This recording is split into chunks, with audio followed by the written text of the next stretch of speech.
এই তো ডক্টর এসে গেছেন, তাহলে এবার উনি যাবেন তো? কুচি, ওকে ভিতরে নিয়ে যাবেন। উনি কিন্তু দেখা করবেন না। উনি বলেছেন আমরা যদি জোর করে ওনার মাকে ভেতরে নিয়ে যাই তাহলে কিন্তু উনি আমাদের এগেনস্টে কেস করবেন। আর উনি বলেছেন উনি মনে করেন অনেককাল আগেই ওনার মা মারা গেছেন, আর এই অবস্থায় সত্যি কথা বলতে আমরা জোর করে কাউকে অ্যালাউ করতে পারবো না। এখন কান্নাকাটি করে কি লাভ বলো তো? নাটকটা কেন করছো?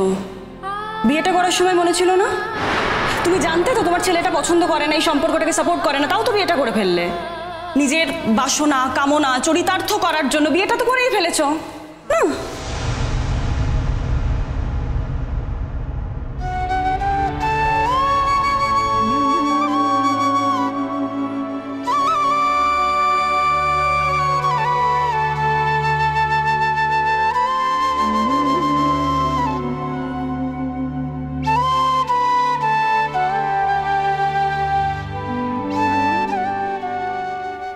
কমলিনী,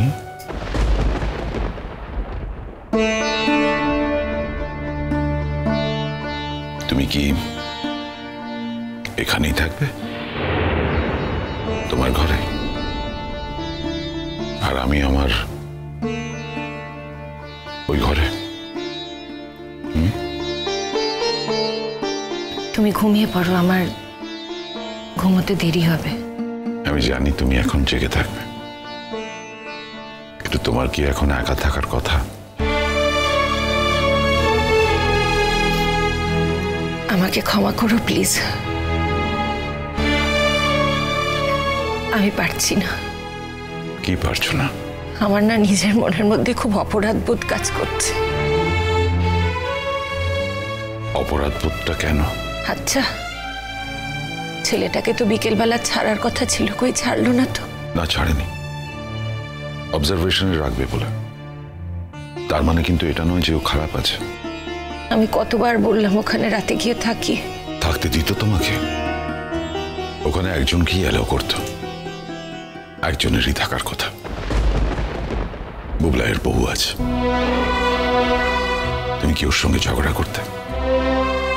বুবলাই যে কেবিনে আছে সেখানে একবারে একজনকে মাত্র ওরা অ্যালাউ করতে পারে, ওর স্ত্রীকে।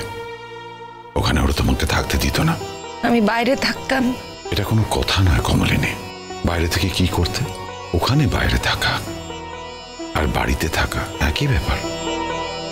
আর এমন নয় তো যে বুবলাইয়ের এখন কোনো এমার্জেন্সি আছে। তুমি তো আর যাওনি, তুমি এখানে বসে কি করে জানলে? তোমার মনে হচ্ছে আমি বানিয়ে বানিয়ে কথা বলছি। আমার উপর ভরসা করতে পারছো না, তাই না? যদি ওখানে এমার্জেন্সি হতো তাহলে তোমার কি মনে হয় আমি এখানে বসে থাকতাম, ওখানে যেতাম না? তোমার মনে হচ্ছে না আমি তোমাকে জোর করে এখানে আটকে রেখে দিয়েছি? চিরসখা সোম থেকে রবি প্রতিদিন রাত ৯টায় স্টার জলসায় ও জিও হটস্টারে।